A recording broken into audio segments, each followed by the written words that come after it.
Halo nakama, selamat datang di channel Anime OP. Yuk, sebelum masuk ke pembahasannya, jangan lupa like video ini ya bosku.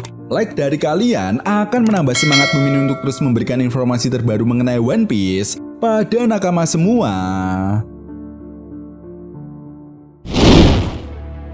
One Piece chapter 1125 kali ini akan diawali dengan memperlihatkan kelanjutan perjalanan kelompok bajak laut Tobi Jerami dan bajak laut raksasa yang akan menuju ke Pulau Elbaf. Nah, seperti yang kita tahu ya bosku, memang saat ini bisa dibilang cerita One Piece sudah memasuki ars transisi, di mana apabila kita perhatikan lagi, Oda Sensei sebagai sang kreator manga One Piece selalu memberikan beberapa informasi penting yang akan berkaitan dengan ars berikutnya. Dan seperti yang telah Oda Sensei perlihatkan di akhir chapter 1124 kemarin, kita bisa melihat ada sosok misterius yang telah menantikan kehadiran kelompok bajak laut Tobi Jerami di Pulau Elbaf. Nah, sampai di sini hal ini pun semakin membuktikan bahwa ars Elbaf berpotensi menjadi ars terbaik sampai sejauh ini, karena memang akan banyak hal besar yang akan terjadi di pulau tersebut. Apalagi seperti yang pernah dijelaskan oleh Dory dan Brogy ketika membantu Luffy menghadapi para Gorosei, mereka pernah mengatakan bahwa wujud Gear 5 Luffy sangat mirip sekali dengan sosok Dewa Matahari Nika yang ada di Pulau Elbaf. Jelas informasi penting ini pun cepat atau lambat akan membuat Luffy sadar bahwa kekuatan buah iblisnya selama ini bukanlah kekuatan buah iblis Paramecia Gomu Gomu no Mi, melainkan Hito Hito no Mi model Nika. Nah, maka dari itu, setelah sampai di Pulau Elbaf nantinya, kita akan melihat sebuah percakapan antara Dory, Brogy, dan kelompok bajak laut Tobi Jerami tentang sosok Dewa Matahari Nika. Sehingga, seperti yang sudah Mimin jelaskan tadi, hal ini pun akan membuat Luffy sadar bahwa kekuatan buah iblisnya masih berpotensi untuk berkembang dan menciptakan berbagai teknik, serta variasi serangan yang lebih banyak lagi. Selain itu, Luffy juga akan mulai paham bagaimana cara memaksimalkan kekuatan imajinasi dari Nika. Dengan kata lain, Luffy mampu menciptakan lebih banyak lagi kekuatan imajinasi yang akan diwujudkan oleh Luffy.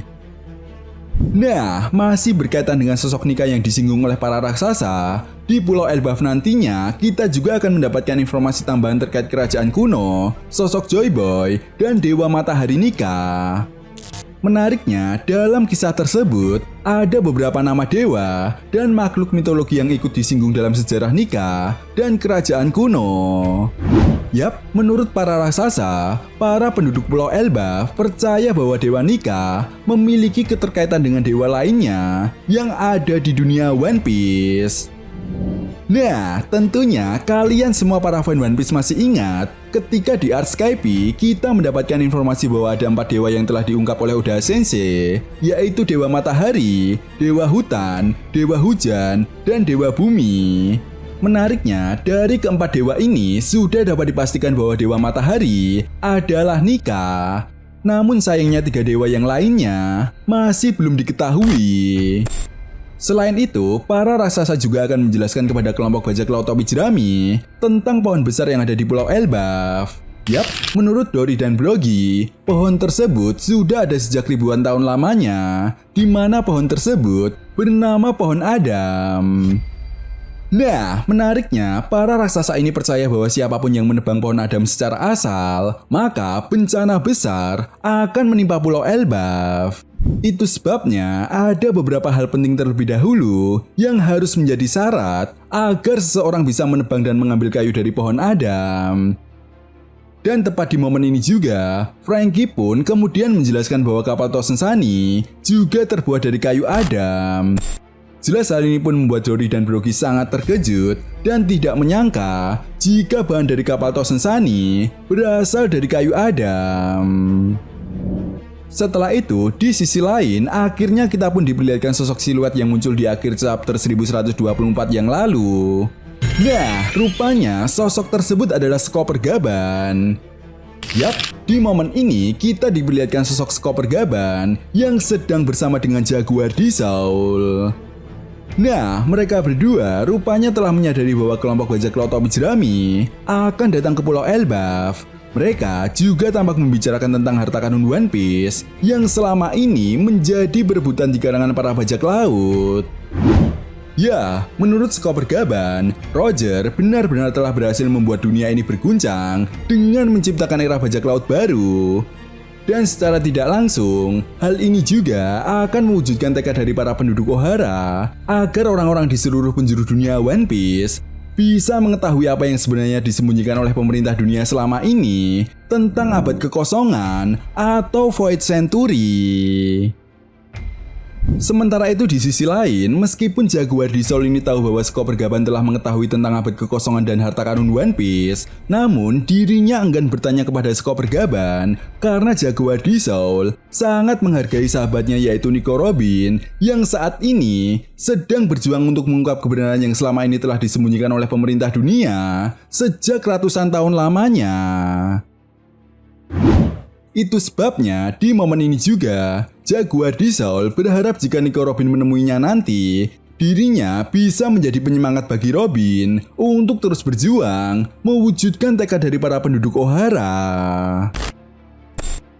Nah, saat Jaguar di Soul mengatakan hal ini, Skopper Gaban kemudian menjelaskan bahwa dirinya sudah tidak sabar lagi ingin bertemu dengan Luffy. Karena menurut Shanks, Luffy adalah sosok yang sangat mirip dengan Roger. Bahkan menariknya, Skopper Gaban ingin bertarung dan menguji kemampuan Luffy sebagai seorang Yonko baru. Yap, tentunya ini akan sangat menarik ya bosku. Jika Skopper Gaban akan melatih Luffy, maka bukan hal yang tidak mungkin. Di Ars Elbaf inilah, Luffy benar-benar akan disiapkan secara matang untuk menghadapi pertempuran di akhir cerita One Piece nantinya. Setelah itu Shin pun kemudian berganti dan memperlihatkan keadaan di Merijoa. Nah, setelah keempat Gorosei kembali ke ruang otoritas, para Gorosei ini pun kemudian segera mengadakan rapat besar dengan Angkatan Laut.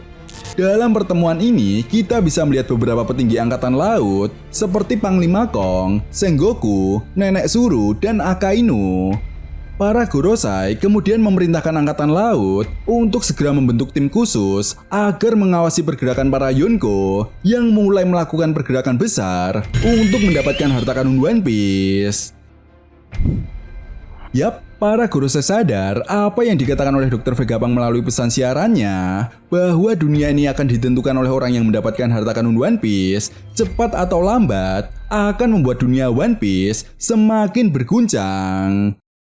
Sehingga gelombang arus pertempuran besar sepanjang sejarah dunia One Piece pun tidak dapat dihindari lagi oleh pemerintah dunia. Nah, menariknya, para Gorosei juga memerintahkan Ksatria Suci untuk bekerja sama dengan pihak Angkatan Laut agar misi mereka kali ini bisa berjalan dengan lancar. Bahkan, para Gorosei juga akan mengerahkan Serapim dalam jumlah yang cukup banyak untuk membantu misi mereka kali ini. Lalu kemudian setelah itu di akhir chapter, kita pun diperlihatkan pergerakan dari kelompok bajak laut Kurohige yang telah meninggalkan Pulau Hachinosu. Namun sayangnya belum diketahui pasti kemanakah tujuan mereka. Tetapi yang jelas kali ini Kurohige diperlihatkan membawa semua kru intinya, termasuk sang mantan Admiral Aoki Zikuzan.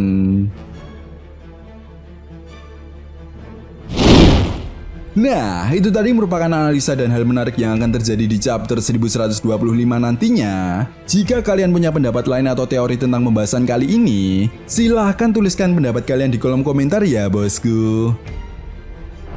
Oke, sampai di sini dulu pembahasan kita kali ini, and see you next time.